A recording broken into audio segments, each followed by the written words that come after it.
ചില സിനിമകൾ നമുക്ക് ഒരു തവണ കണ്ടു കഴിഞ്ഞാൽ അത് പിന്നെയും കാണണമെന്ന് തോന്നും. അങ്ങനെ ഞാൻ കണ്ട 2 തവണയിൽ കൂടുതൽ കണ്ടൊരു സിനിമയാണ് ഗപ്പി എന്നുള്ള സിനിമ, ജോൺ പോളിൻ്റെ. ഈ സിനിമയിൽ ഒരു അമ്മയുടെയും അവരുടെ ടീനേജിൽ നിൽക്കുന്ന മകൻ്റെയും വളരെ സ്ട്രോങ് ആയിട്ടുള്ള റിലേഷനാണ്. നമുക്കിങ്ങനെ ഭയങ്കര സന്തോഷം, കൊതിയൊക്കെ തോന്നുന്ന ഒരു സ്നേഹം അവർ തമ്മിലുണ്ട്. ഇവരൊരു കടൽ തീരത്താണ് താമസിക്കുന്ന ഒരു ചെറിയ വീടാണ്. ആൾക്കാരിങ്ങനെ തിങ്ങി പാർക്കുന്ന സ്ഥലമാണ്. അപ്പോൾ ഈ അമ്മയ്ക്ക് അരക്ക് കീഴ്പോട്ട് തളർന്ന് വീൽ ചെയറിലാണ് ഈ അമ്മ. യങ്ങായിട്ടുള്ളൊരു അമ്മയാണ്. ഇവനാണ് അമ്മയെ കുളിപ്പിക്കുന്നത് പോലും. ഇവൻ ചൂടുവെള്ളമൊക്കെ റെഡിയാക്കി അമ്മയെ കുളിപ്പിക്കുന്നു, അമ്മയെ മുടി വാരി കൊടുക്കുന്നു, മേക്കപ്പ് ഇടുന്നു. ഭയങ്കര രസമായുള്ള ചില കാഴ്ചകളൊക്കെ അതിൻ്റെ അകത്തുണ്ട്.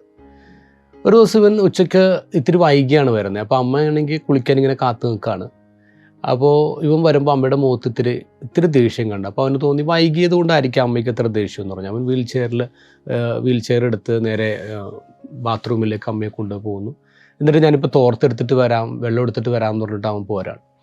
അവന് പോരുമ്പോൾ അവനിങ്ങനെ തോർത്തെടുക്കുന്നത് നോക്കുമ്പോഴേക്കും തോർത്തെടുത്തപ്പോൾ അതിൻ്റെ താഴെ മുത്തുച്ചിപ്പി എന്ന് പറഞ്ഞൊരു മാഗസിൻ ഇരിപ്പുണ്ട്.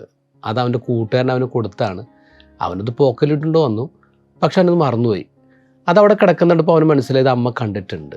അമ്മയുടെ മുഖത്തുള്ള ഭാവവ്യത്യാസം ഇത് തന്നെ ആയിരിക്കണം എന്ന് കരുതി അവന് അതെടുത്ത് പോക്കറ്റിലിട്ട്, എന്നിട്ട് തോർത്തും ചൂടുവെള്ളം എടുത്തിട്ട് ബാത്റൂമിൽ കയറിയിട്ട് അമ്മയെ കുളിപ്പിക്കാൻ പോകുമ്പോൾ അമ്മ പറയും, നീ പോയി ഭക്ഷണം കഴിച്ചേ, നീ ഭക്ഷണം കഴിച്ചിട്ടില്ലല്ലോ, ഞാൻ ഒറ്റയ്ക്ക് കുളിച്ചോളാം. അത് സാരമില്ല ഞാൻ പിന്നെ കഴിച്ചോളാം എന്ന് പറഞ്ഞ് അവനിങ്ങനെ കുളിപ്പിക്കാൻ വേണ്ടി തയ്യാറെടുക്കുമ്പോൾ അമ്മ പറയും, നിന്നോടല്ലേ പറഞ്ഞേ ഞാൻ ഒറ്റയ്ക്ക് കുളിച്ചോളാമെന്ന്. അമ്മ ദേഷ്യപ്പെടുന്നുണ്ട്. അവന് ഇറങ്ങിപ്പോരുമ്പോൾ ക്യാമറവൻ്റെ മുഖത്താണ് അവനിങ്ങനെ കരഞ്ഞുകൊണ്ട് ഇറങ്ങിപ്പോരുന്നത്, ഭയങ്കര സങ്കടപ്പെട്ട് ഇറങ്ങിപ്പോരുന്നത്. എന്നിട്ട് അവൻ നേരെ കടൽ തീരത്തേക്ക് പോകുന്നു. അവിടെ ചെന്നിട്ട് പാറക്കെട്ടിൻ്റെ മുകളിൽ നിന്നുകൊണ്ട് ഈ മുത്തുച്ചിപ്പിയുടെ മാഗസിൻ അത് എടുത്ത് അവൻ കടലിലേക്ക് വലിച്ചെറിയാം. അത് കഴിഞ്ഞ് രാത്രി ഇവർ ഒരുമിച്ച് ഒരു കട്ടിലാണ് കിടക്കുന്നത്. പക്ഷെ അന്ന് രാത്രി അമ്മ അവനോട് കൂടെ കിടക്കണ്ടെന്ന് പറഞ്ഞു, താഴെ കിടക്കുക. കട്ടിൽ അമ്മ കിടപ്പുണ്ട്. അമ്മ ഉറങ്ങേണ്ടെന്നുള്ള നടിച്ചുകൊണ്ട് ഇങ്ങനെ കട്ടിൽ കിടക്കുന്നുണ്ട്. ഇവൻ താഴെ വിഷമത്തോടുകൂടി കിടക്കുക. അവന് കിടന്നിട്ട് ഉറക്കം വരുന്നില്ല, രണ്ടുപേർക്കും ഉറക്കം വരുന്നില്ല. അത് കഴിഞ്ഞപ്പോൾ അവൻ എഴുന്നേറ്റിരുന്നിട്ട് അമ്മയോട് പറയുന്നുണ്ട്, അമ്മ അത് ഞാൻ വായിച്ചില്ല അമ്മേ, ഞാൻ തുറന്നു പോലും നോക്കിയില്ല, അത് ഞാൻ എപ്പോഴേ കടലിൽ കളഞ്ഞു, കൂട്ടുകാരൻ തന്നതാ, ഞാൻ ഒരിക്കലും ചെയ്യില്ല അമ്മേ. അത് സങ്കടപ്പെട്ട പറയുന്നത്.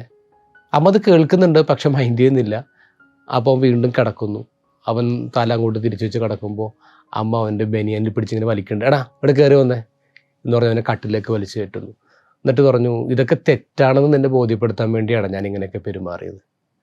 അപ്പോൾ അവൻ പറയും, അമ്മേ സോറി അമ്മേ. അപ്പോൾ അമ്മ പറയും, എടാ ഈ പ്രായത്തിൽ പിള്ളേർക്ക് ഇങ്ങനെ വരുവടാ, കുഴപ്പമില്ല, അതൊക്കെ നമുക്ക് ക്ഷമിച്ച് കളയാന്നേ. എന്നിട്ട് അവർ സന്തോഷത്തോടെ വർത്താനം പറഞ്ഞ് കെട്ടിപ്പിടിക്കുന്നൊരു സീനുണ്ട്.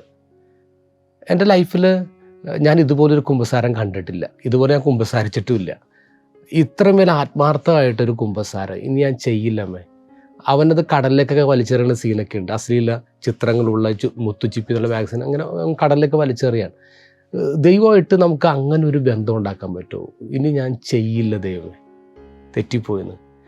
നമ്മുടെ സ്നേഹമുള്ളവരുടെ മുമ്പിൽ നമുക്ക് തെറ്റ് ചെയ്യാൻ പറ്റില്ല. നമ്മൾ തെറ്റ് ചെയ്താൽ തന്നെ അവരുടെ മുന്നിൽ നമുക്ക് നിൽക്കാൻ പറ്റില്ല. തല ഉയർത്തിയോ അവരുടെ കണ്ണിലേക്ക് നോക്കാനോ പറ്റില്ല.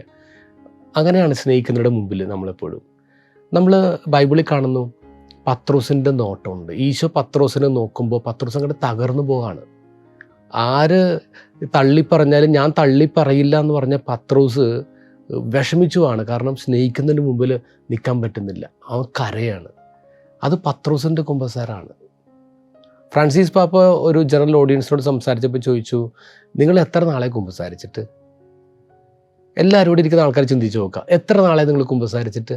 2 ദിവസം, ഒരാഴ്ച, 1 മാസം, 6 മാസം, 10 വർഷം, 20 വർഷം, 40 years. എന്നിട്ട് പാപ്പ പറയുന്നുണ്ട്, അത്ര നാളെത്തിയെങ്കിൽ ഇനി ഒരു ദിവസം പോലും വേസ്റ്റ് ചെയ്യരുത്, നിങ്ങൾ കുമ്പസാരിക്കണം. Be brave and go to confession എന്നാണ് ഫ്രാൻസിസ് പാപ്പ പറയുക.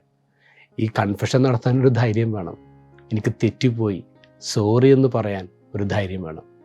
ഈ പ്രണയകാലം അതിനുള്ളതാണ്. Let us say sorry. Good day.